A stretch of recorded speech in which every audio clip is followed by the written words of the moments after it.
The mystery has officially begun.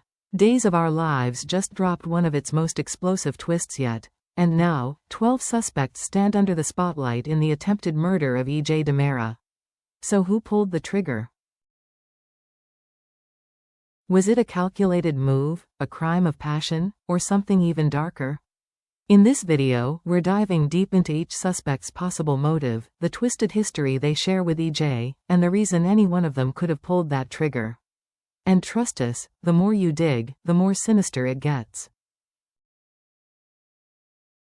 Let's talk about Kristen DiMera, a woman with a past soaked in chaos. She's not just cunning, she's calculating. Kristen has lied, kidnapped, blackmailed, and even worn other people's faces, literally. She doesn't just protect what's hers, she defends it like a cornered animal. And when E.J. took Rachel from her, that wasn't just an insult. That was war. You don't take a DiMera's child and expect peace. But here's the catch, Kristen's walking a tightrope. Child Protective Services is already watching her like a hawk. One wrong move, and she could lose Rachel for good. So the question is, would she really risk everything, her freedom, her daughter, just to lash out? Or has the pressure finally cracked her? Because when Kristen snaps, it's never quiet. Now let's shift the spotlight to Rafe Hernandez. He just got out of jail, but not because he was guilty. He was set up, framed, humiliated. And the man who orchestrated it?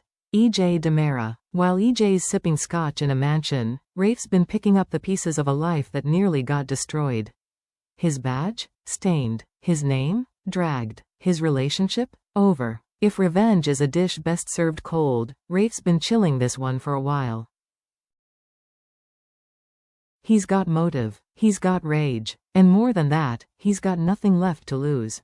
E.J.'s walked away from plenty of crimes before. Maybe this time, someone finally makes sure he pays. The only question is, would Rafe cross the line to do it?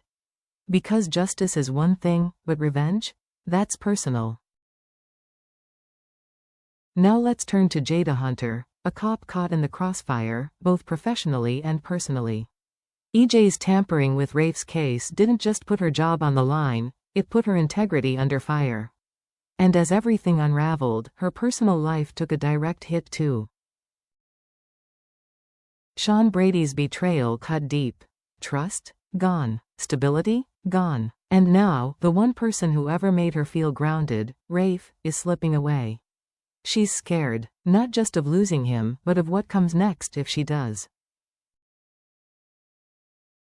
Jada's always been controlled, level-headed. But fear has a way of making people unpredictable. When you're backed into a corner, unsure of who to trust, unsure of what's left to lose, sometimes you strike first. Was this about protecting Rafe, or protecting herself? Has Jada gone from victim to suspect? Then there's Gabby Hernandez, bold, unapologetic, and dangerous when wronged. Her history with E.J. DiMera is long and bloody. Lies, betrayals, power plays. The last time they clashed, she didn't just threaten him, she literally pulled a gun. That wasn't a warning shot. That was rage in its purest form. And now? E.J.'s been attacked. He's vulnerable. He's bleeding. And Gabby? She's right back in the mix. Was this a long simmering grudge finally boiling over? Or did someone just paint a target on her back? Because let's be clear, Gabby's no stranger to revenge, but she's also no fool. If someone wanted to frame her, they'd know exactly which buttons to push. So, is she the one who pulled the trigger? Or just the perfect scapegoat? Let's talk about Johnny DiMera, the golden boy with a dark cloud over his last name. On paper, he's got the charm, the ambition, the name. But behind the scenes? His relationship with E.J. has been fractured for months. The tension's been building, argument after argument, disappointment after disappointment. But it was E.J.'s meddling in the adoption that cut deepest. Johnny wanted to build a future, to create a family with Chanel. E.J. ripped that away with one signature and a smug smile. And it's not just the adoption. E.J. has always cast a long shadow over Johnny's life. The pressure to live up to the DiMera name. The The constant manipulation. The endless comparison to his mother, Sammy, another complicated piece of the puzzle. She's unpredictable, fierce, and deeply connected to both men. And now, with rumors swirling that Sammy's headed back to Salem, the tension is only going to rise. Did Johnny finally reach his breaking point? Did a lifetime of disappointment, control, and betrayal lead him to do the unthinkable? And when Sammy returns, will she defend her son? Or expose him? Next, we shift to Chanel Dupree, a woman with a heart full of love and a temper that sparks when pushed. Chanel has watched Johnny suffer at the hands of his father, belittled, manipulated, gaslit. When their adoption fell apart, it wasn't just Johnny who grieved, Chanel was crushed. She wanted that child, that future, that chance to start something new with the man she loves. And in her eyes, EJ destroyed it, all for power, all for control. She's not the type to strike first, but don't mistake that for weakness. Chanel is fiercely loyal, and when someone she loves is in pain, she doesn't sit quietly. Especially not when the person responsible keeps walking away clean. Could she have snapped, convinced that EJ had to be stopped before he hurt Johnny again? It's a stretch, sure. But people do wild things when they feel cornered. And Chanel has been through hell lately. Her limits may not be as clear as they once were. Was this an act of passion? Or a calculated stand? Then there's Paulina Price, Chanel's mother and a force of nature in her own right. Paulina doesn't play when it comes to her family. She's been protective to a fault, sometimes crossing lines others wouldn't even approach. And EJ? He crossed her family hard, sabotaging the adoption, publicly embarrassing Chanel, and flexing his DiMera power without a hint of remorse. Paulina's no stranger to scandal, but there's a difference between political heat and personal vengeance. And this got personal fast. She's watched Chanel fall apart, watched Johnny spiral, and watched EJ walk away from it all like nothing happened. She's seen men like him before, powerful, untouchable, smug. And she's taken them down before, too. So what if Paulina decided enough was enough? What if she stepped in, not as a politician, but as a mother hell-bent on protecting what's hers?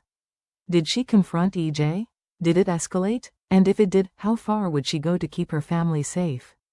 Because when Paulina's in Mama Bear mode, anything is possible. Now we turn to Kate Roberts Brady, a woman who's played this game longer than most and knows exactly how dangerous the DiMeras can be. Kate's not just seasoned, she's strategic. She's survived affairs, betrayals, corporate wars, and even a few brushes with death. But when it comes to her children, she draws a hard line. And when she opened up to Johnny about the painful truth behind his conception, a truth that implicated EJ in a very personal way, she crossed into dangerous territory. EJ didn't take kindly to her honesty. He threatened her children. He made it clear that crossing him would come at a price. But Kate's never been one to fold under pressure. When she's pushed, she doesn't back down, she plots. Could she have decided to eliminate the threat before it hit home? Was this a preemptive strike to protect her family, the kind of decision only a mother with nothing left to lose could make? Don't underestimate Kate. When survival is on the line, she's not just dangerous, she's lethal. Roman Brady isn't a man who shows his hand, and that's exactly what makes him so dangerous. He's the calm in the storm, the voice of reason, the man who stands by his principles until someone crosses the line. And EJ? He didn't just cross it, he danced all over it.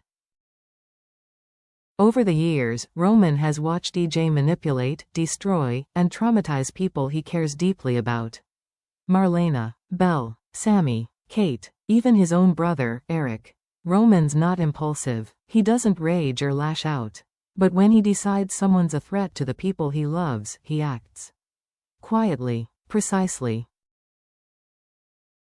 Could this be one of those moments?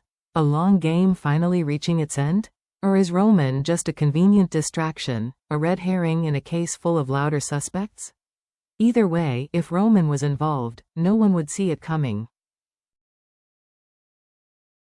And then there's Belle Black, smart, accomplished, and emotionally wrecked by one of the most toxic entanglements of her life.